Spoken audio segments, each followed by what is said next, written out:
आज हम बात करेंगे आर्टिकल 16 ऑफ इंडियन कॉन्स्टिट्यूशन के बारे में, जो बात करता है आपका equality of opportunity in matters of public employment.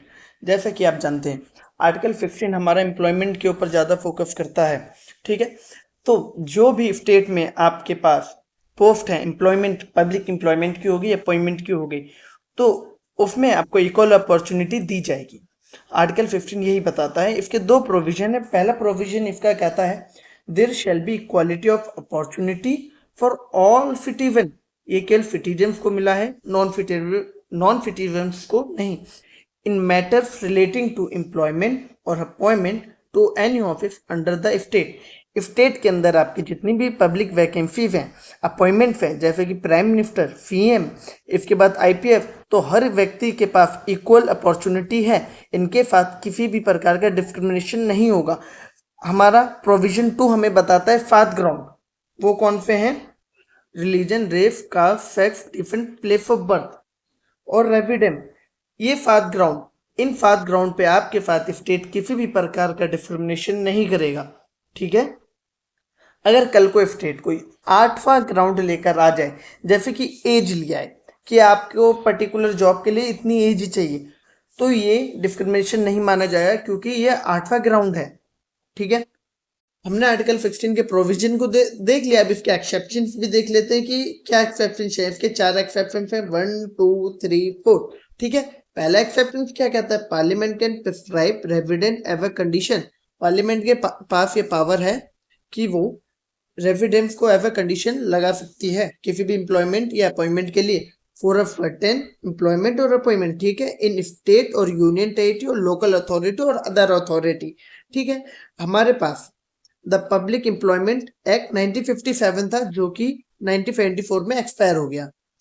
अब there were no such provision for any state कि पहले के टाइम पे हमारे पास ये प्रोविजन था कि आप अगर इस रेजिडेंस के हैं तभी आप इस अपॉइंटमेंट के लिए एलिजिबल हैं। पर आज के टाइम पे इंडिया में कहीं पे भी ऐसी चीज नहीं है। केवल आंध्र प्रदेश और तेलंगाना, वो भी पूरे नहीं है, कुछ कुछ अपॉइंटमेंट ऐसी हैं जिसके लिए आपको वहाँ का लोकल रेजिडेंस होना जरूरी है। इसका एक्सेप्शन तो हमारा बात करता है, the state can provide for reservation of appointment for post favour of any backward classes. Example के लिए देखिए, ये हमारी पूरी स्टेट है। ठीक है, स्टेट ने जब एनालाइज करा तो वो ये देख रहे हैं कि हमारे इस एरिया से, इस एरिया से, इस एरिया से भी, यानी इन 3 एरियो से पब्लिक सर्विस में अपॉइंटमेंट्स तो आ रही है, पर इस पर्टिकुलर एरिया से कोई भी सर्विस नहीं आ रही है। तो क्या, तो इसके लिए स्टेट रिजर्वेशन बना सकता है। ये स्टेट के पास पावर है कि वो रिजर्वेशन बना दे। पर अगर कोई क्राइटेरिया या कंडीशन लानी है तो उसके लिए पार्लियामेंट के ही पास ये पावर है कि जो ला सकते हैं क्राइटेरिया, या आप कह सकते हैं कैटेगरी। ये स्टेट के पास पावर नहीं है। स्टेट के पास पावर है कि वो रिजर्वेशन दे दे उन क्लासेस को, पर पार्लियामेंट के पास ये पावर है कि वो कंडीशन लाए। जैसे कि रेजिडेंस है, कल को पार्लियामेंट कहे कि कास्ट भी एक क्या कहते हैं, कास्ट, मैं कास्ट कह रहा हूँ, कास्ट भी वो ले लेते हैं एक दो स्टेटों में कि हम कास्ट का बिल ला रहे हैं कि अब इस पर्टिकुलर कास्ट के ही लोग इस जॉब के लिए अप्लाई कर सकते हैं। तो ये पार्लियामेंट के पास पावर है जो ये लॉ बना सकती है। स्टेट के पास एज सच कोई पावर नहीं है। इसके ही हम अगर इसका एक्सेप्शन 3 देखें तो एक्सेप्शन आर्टिकल 16 का थर्ड एक्सेप्शन क्या कहता है हमसे?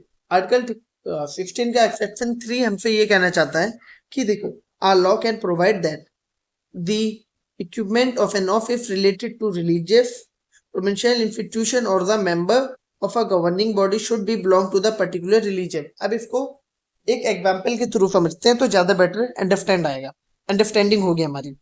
देखिए, जैसे कि आपको आईपीएफ आईपीएफ हो गया, उसके बाद पीएम हो गए, सीएम, एमएलए, इन सारी, यानी कि अगर इन पांचों या चारों पोस्टों में आपको अप्लाई करना है तो आपके साथ किसी भी प्रकार का डिस्क्रिमिनेशन नहीं होगा, जो कि हमारे क्लॉज 2 में मेंशन करा गया था। ठीक है, पर अगर आपको पीएम कह रहा हूं मैं, अगर प्रीस्ट बनना है, यानी कि पंडित जी बनने हैं किसी मंदिर के, या फिर आपको इमाम बनना है,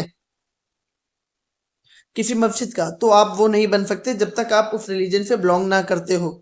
एक प्रीस्ट अगर कल को अप्लाई करे इमाम बनने के लिए, तो वो इमाम नहीं बन सकते मस्जिद का, या फिर इमाम अप्लाई करे प्रीस्ट बनने के लिए किसी मंदिर में, तो वो पंडित जी नहीं बन सकते। क्यों? क्योंकि आप उस पर्टिकुलर रिलीजन से बिलोंग नहीं करते। जब तक आप उस रिलीजन से बिलोंग नहीं करते, तो आप उस इंस्टीट्यूट में अपॉइंट नहीं हो सकते। ये हमारा एक्सेप्शन एक्सेप्शन 3 बात करता है। ये एक यूनिक सिचुएशन है, ठीक है। आप देख रहे हैं कि पब्लिक एम्प्लॉयमेंट में जहाँ पे हर एक रिलीजियस को इक्वल ट्रीटमेंट दिया जा रहा है, पर वहीं पे आप रिलीजियस इंस्टीट्यूट में इक्वल ट्रीटमेंट नहीं मिलेगा। जो व्यक्ति जिस रिलीजियस से बिलोंग करता है, उसको उसी में अपॉइंटमेंट दी जा सकती है, दूसरे रिलीजियस में अपॉइंटमेंट नहीं दी जा सकती, ठीक है।